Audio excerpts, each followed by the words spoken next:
Le secret des anciens. Comment vivre longtemps selon Dieu? Tu veux vivre longtemps.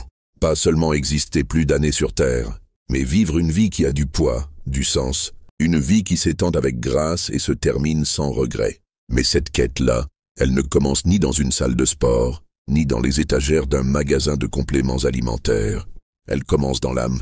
Et pourtant, aujourd'hui, on parle santé, on parle performance, on parle jeunesse éternelle, mais on oublie de parler alignement. Car ce qui prolonge vraiment la vie, ce n'est pas ce que tu manges, mais ce que tu portes en toi. Le monde te dira, optimise ton corps, mais Dieu te dira, commence par ton cœur. Aujourd'hui, des millions d'hommes et de femmes consacrent leur énergie à repousser la vieillesse. Ils investissent dans des routines, des scans, des bilans, des coachs, des chirurgies. Ils veulent durer, mais sans jamais interroger la source de leur souffle. Et toi, tu veux vivre longtemps? Pose-toi une première question. Est-ce que je vis déjà selon la pensée de Dieu? Car la longévité dans le royaume ne dépend pas de ta discipline physique, elle dépend de l'état de ton âme. Il est écrit dans Exode chapitre 20 verset 12. « Honore ton père et ta mère, afin que tes jours se prolongent dans le pays que l'Éternel, ton Dieu, te donne. » Ce n'est pas un slogan religieux, c'est une clé spirituelle, une loi divine gravée dans la pierre. Dieu lie la durée de tes jours à ton cœur d'enfant. L'honneur précède la longévité. Mais regarde autour de toi. Combien aujourd'hui savent encore honorer? On remet en question. On rejette l'autorité. On conteste tout ce qui précède. Et à force de mépriser nos racines, on se coupe des bénédictions qui y étaient liées. Les anciens savaient une chose. Le respect est un abri. L'honneur est une couverture. Et ce que tu n'honores pas, tu le perds. Tu veux vivre longtemps? Commence par bénir ta lignée. Même si elle laisse blesser. Même si elle est imparfaite, car l'honneur ne regarde pas le mérite. Il regarde la source. Tu n'honores pas parce que tout a été fait parfaitement. Tu honores parce que tu refuses de bâtir sur le rejet. Première clé, l'honneur. Honore les parents, honore les anciens, honore ceux qui t'ont précédé, par des paroles, par des gestes, par des prières. Commence petit, appelle, pardonne, remercie. Même si c'est douloureux, même si c'est incomplet. Même si c'est tard, car chaque acte d'honneur rouvre une porte que le ciel avait fermée. Et tu verras que certains blocages dans ta vie n'étaient pas liés au diable, mais à ton cœur endurci. Tu veux vivre longtemps? Dépose l'amertume et bénis. Deuxième clé, la sagesse. Il est écrit dans Proverbes chapitre 9, verset 11. « Par moi, les jours se multiplieront et les années de ta vie augmenteront. » Cette parole parle de la sagesse, pas d'intelligence. Pas de culture, pas de diplôme, mais de cette sagesse spirituelle, celle qui te fait choisir le bien alors que tout en toi veut suivre le plus court chemin. La sagesse te protège de ce qui use, de ce qui épuise, de ce qui écarte Dieu. Elle te fait dire non, même quand tout le monde dit oui. Elle te fait patienter, même quand tu brûles d'agir. Elle te garde du piège des apparences, et c'est elle qui prolonge tes jours. Comment la cultiver? Médite les proverbes. Marche avec des gens plus profonds que populaires. Pose-toi souvent cette question. Est-ce sage? Avant de demander, est-ce plaisant? La sagesse fait vivre longtemps parce qu'elle te garde dans le chemin. Troisième clé, la crainte de Dieu. Proverbes chapitre 10, verset 27. La crainte de l'Éternel augmente les jours, mais les années des méchants sont abrégées.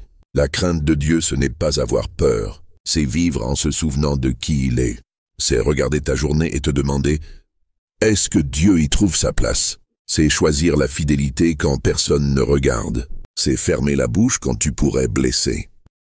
C'est écarter du mal, même quand personne ne le saura. Cette crainte-là ne rend pas triste. Elle rend stable et elle attire la faveur divine. Elle prolonge tes jours parce qu'elle préserve ton âme. Quatrième clé, la paix avec les autres. Psaume chapitre 34, verset 14. Éloigne-toi du mal, fais le bien. Recherche et poursuis la paix. Tu ne peux pas vouloir vivre longtemps si tu vis rempli d'amertume. Le pardon n'est pas un bonus, c'est un baume vital. Celui qui vit en guerre intérieure vieillit à l'intérieur. Et parfois, le vrai poison n'est pas dans ton assiette, mais dans ton cœur. Tu veux vivre longtemps? Pardonne vite, nourris la paix, refuse les querelles stériles. Et même si tu as raison, choisis l'humilité. Car la paix ne prolonge pas que les relations, elle prolonge la vie. Cinquième clé, l'obéissance. Proverbe chapitre 3 versets 1 à 2. Mon fils, n'oublie pas mes enseignements, et que ton cœur garde mes préceptes, car ils prolongeront les jours et les années de ta vie, et ils augmenteront ta paix. Tu peux connaître les commandements, mais c'est leur mise en pratique qui te transforme. Obéir, ce n'est pas être parfait, c'est choisir la fidélité chaque jour. Obéir, c'est dire à Dieu, je te fais confiance même quand je ne comprends pas. Et c'est cette confiance humble constante qui devient une semence de longévité. Mais alors, pourquoi tant de personnes s'épuisent? Parce qu'elles cherchent la durée au lieu de chercher la direction. Ceux qui veulent juste durer s'éloignent de la source. Mais ceux qui cherchent Dieu reçoivent la vie en abondance. Il est écrit dans Jean chapitre 10, verset 10, « Moi je suis venu afin que les brebis aient la vie, et qu'elle l'ait en abondance. » Et cette abondance, ce n'est pas le luxe, c'est la stabilité, la paix, la profondeur, la santé de l'âme. Tu veux vivre longtemps? Commence par vivre bien. Et pour vivre bien, commence par vivre selon Dieu. Et si tu fais partie de ceux qui ont des antécédents lourds, et si tu viens d'une lignée brisée, d'un passé chargé, sache ceci, Dieu n'est pas lié à ton hérédité biologique. Il est lié à ta foi. Tu peux être la première génération à marcher dans l'honneur. Tu peux être le point de départ d'un nouveau cycle. Et c'est par ton choix que la promesse de longévité peut renaître dans ta lignée. Dernier mot, le repos.